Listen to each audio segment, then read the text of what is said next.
hari yang cerah di sebuah kampung yang tak jauh dari daerah Jakarta.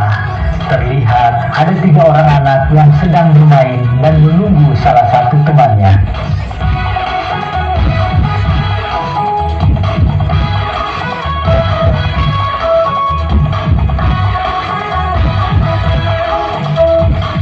Siapa mana ya? Iya, lama banget.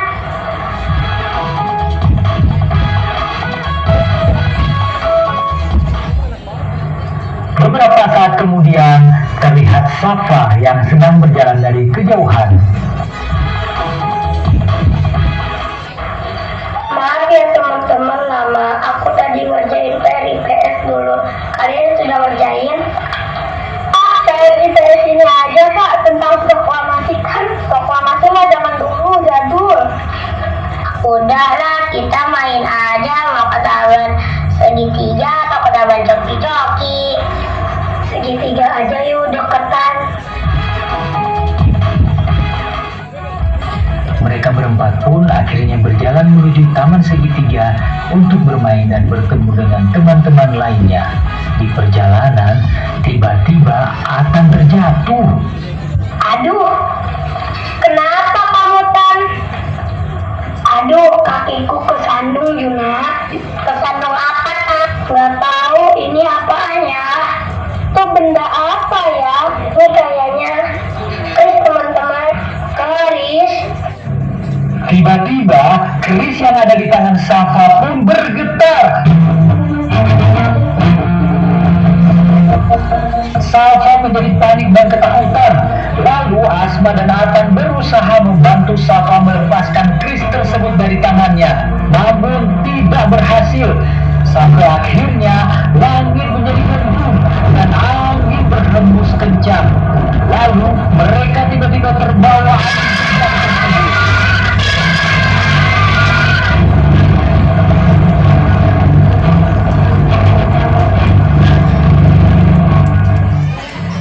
Atan, Asma, dan Juna terjatuh di sebuah tempat tanpa lampu dan gelap, hanya cahaya obor yang menerangi sebuah rumah yang sangat asing bagi mereka.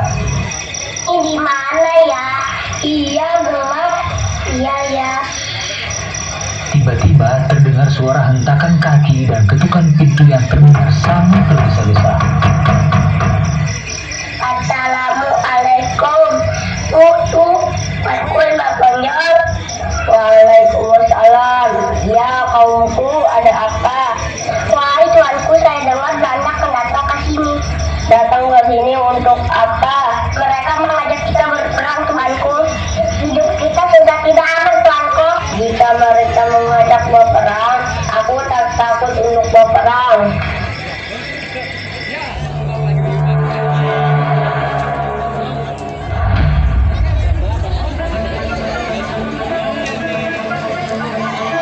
Sedangkan di luar rumah Imam Bonjol, pasukan Belanda yang dipimpin Jenderal De Kock bersiap untuk menyerang Imam Bonjol dan pasukannya.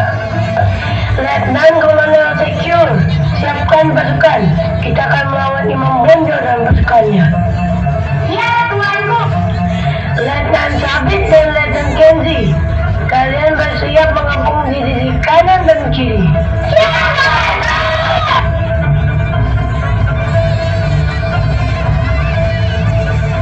Perang Padri pun akhirnya terjadi. Pasukan Imam Bonjol berusaha sekuat tenaga melawan pasukan Belanda hanya dengan menggunakan senjata tradisional seadanya. Sedangkan pasukan Belanda menggunakan senjata modern untuk melawan pasukan Imam Bonjol. Sampai akhirnya pasukan Imam Bonjol kalah.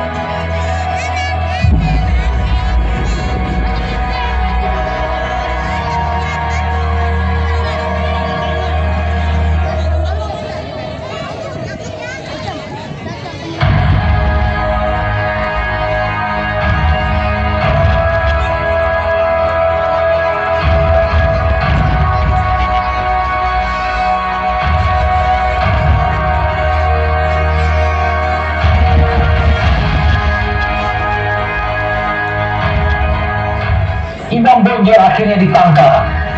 Wahai tuanku, apa tuanku baik-baik saja? Ya, aku baik-baik saja. Kami tidak akan meninggalkan tuanku.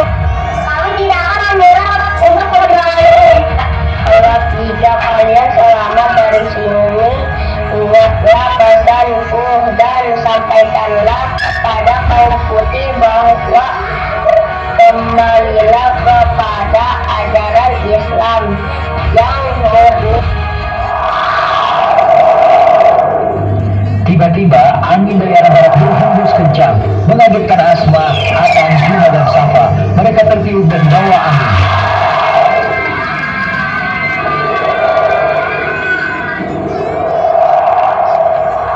Asma, Atan, Safa, dan Juna tiba-tiba berada di sebuah tempat yang berbeda lagi. Kali ini mereka berada di antara para perempuan yang sedang belajar bersama guru perempuan.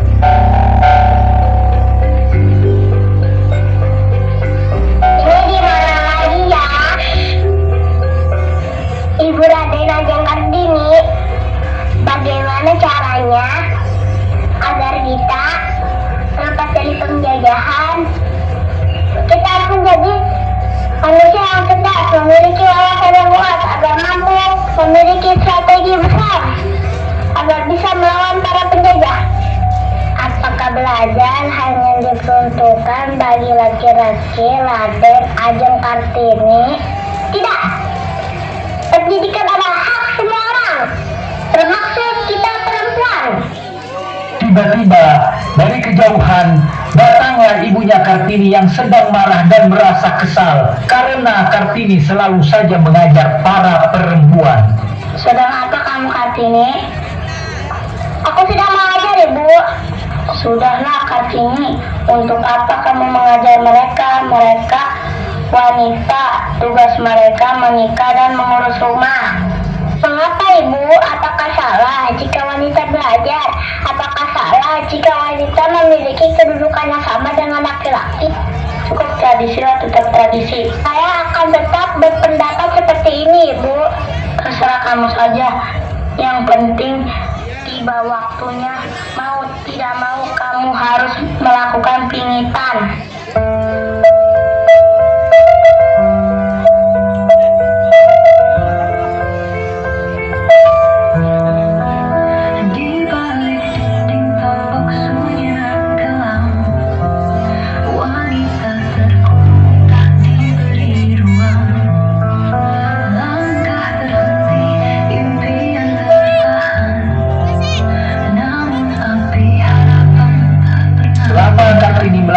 Pingitan, Kartini hanya mengurung diri. Ia terus belajar dari buku-buku yang membuat dirinya paham akan berbagai macam hal. Ia tetap memiliki impian besar untuk mengangkat derajat wanita Indonesia agar kelak wanita juga dapat menempuh pendidikan tinggi layaknya laki-laki.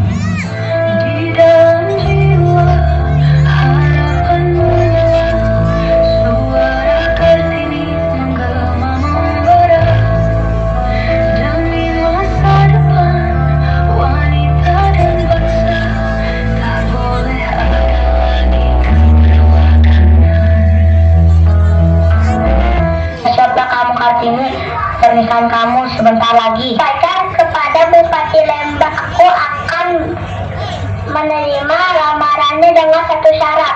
Apa syaratnya? Buatkan sekolah untuk kaum perempuan.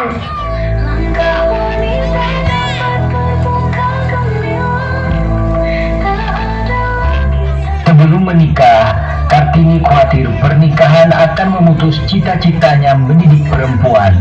Tapi calon suaminya, Bupati Rembang, Raden Adipati Aryo Singgi Joyo Adiningrat berjanji akan mendukung impian tersebut. Setelah mereka bernikah, benar-benar diwujudkan. Kartini diberi kebebasan untuk tetap berkarya. Suaminya membantu mendirikan sekolah Kartini di Rembang. Sekolah itu kemudian berkembang di beberapa kota seperti Semarang, Surabaya, Cirebon.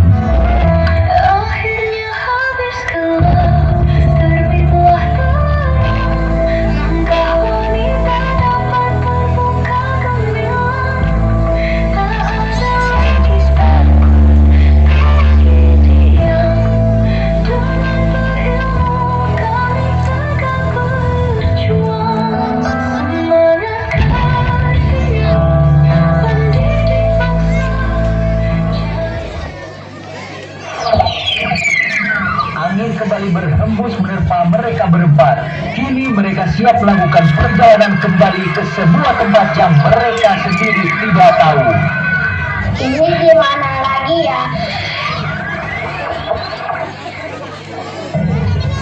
Kali ini Atan, Asma, Safa, dan Juna duduk di kursi dalam sebuah ruangan yang sunyi dan bangku-bangku tersusun rapi di hadapan mereka. Pak Soekarno, Pak Hatta, kami membawa kalian ke Rengas Dengklok agar kalian segera memproklamasi kemerdekaan, jangan sampai Jepang menghalangi. Kami mengerti semangat kalian, tapi kita harus hati-hati agar proklamasi berjalan lancar. Sekarang saatnya kita siapkan teks proklamasi. Kita harus cepat dan tepat.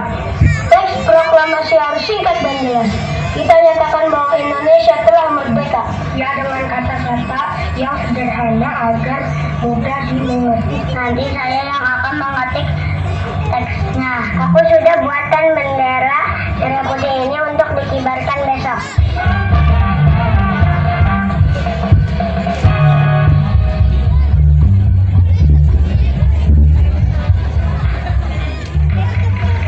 Setelah menulis teks, Sayuti Malik mengetiknya dengan cepat.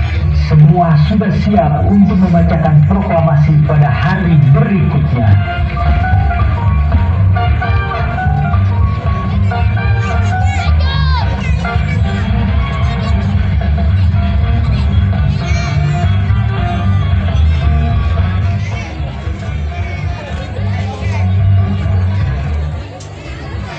Semua warga berbondong-bondong pergi dan berkumpul di depan halaman rumah Soekarno di Jalan Pagesangan Timur nomor 56 Jakarta yang sekarang dikenal sebagai Museum Proklamasi. Akhirnya hari ini tiba, setelah lama berjuang akhirnya Indonesia akan merdeka. Aku masih tidak percaya, tapi semangat tak kembali. Mari kita dengarkan penuh hormat. Ini adalah momen yang akan dikenang sepanjang masa.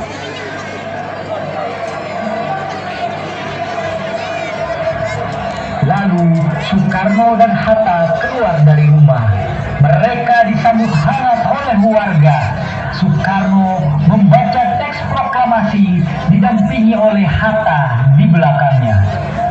Ini adalah awal dari masa depan yang cerah untuk Indonesia.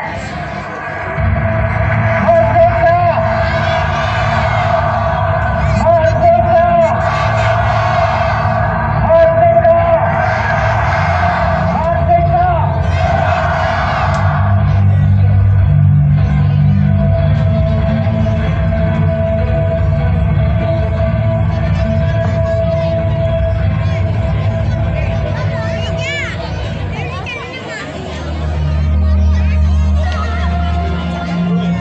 Proklamasi kami bangsa Indonesia menyatakan kemerdekaan Indonesia. Hal-hal yang mengenai pemindahan kekuasaan dan lain-lain diselenggarakan dengan cara bersama dan dalam tempo yang sesingkat-singkatnya. Jakarta, 17 Agustus 1945, atas nama bangsa Indonesia, Soekarno, Hatta. Merdeka! Merdeka!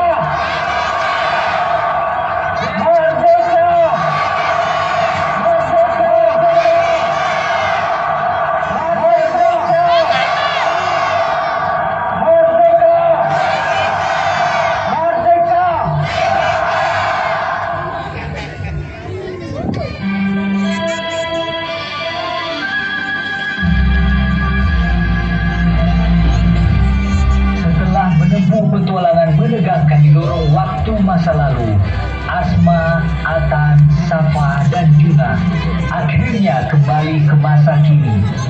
Waktu berjalan begitu cepat.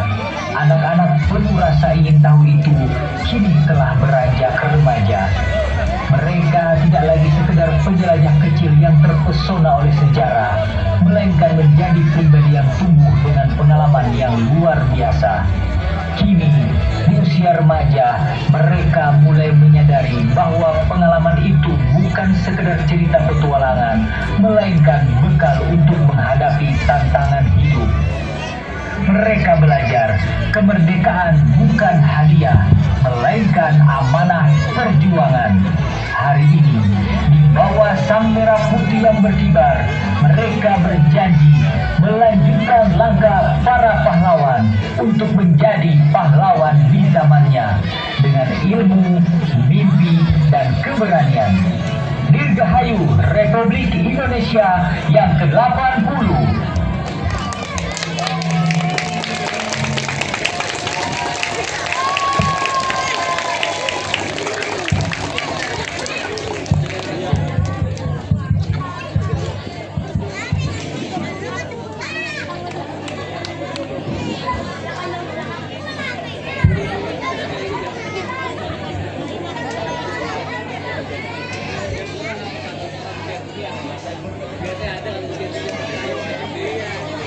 Lekas Dengklok, perjuangannya nggak main-main.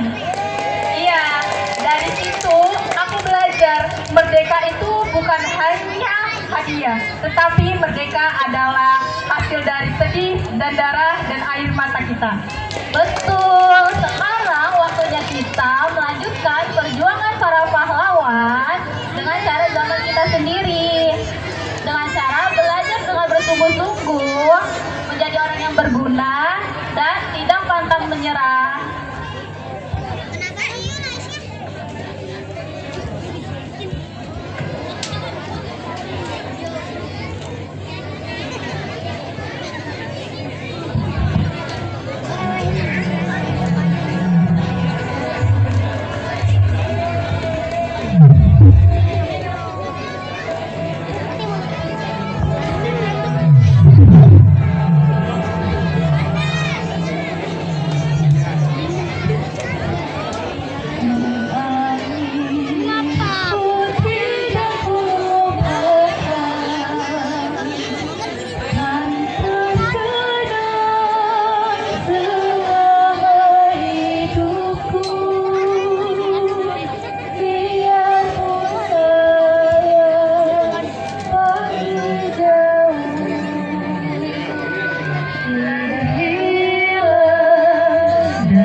Kemerdekaan dari ufuk timur mentari menyingsing, merah darah, putih tulang, semangat pembara, pahlawan gagah berani berjuang tanpa lelah.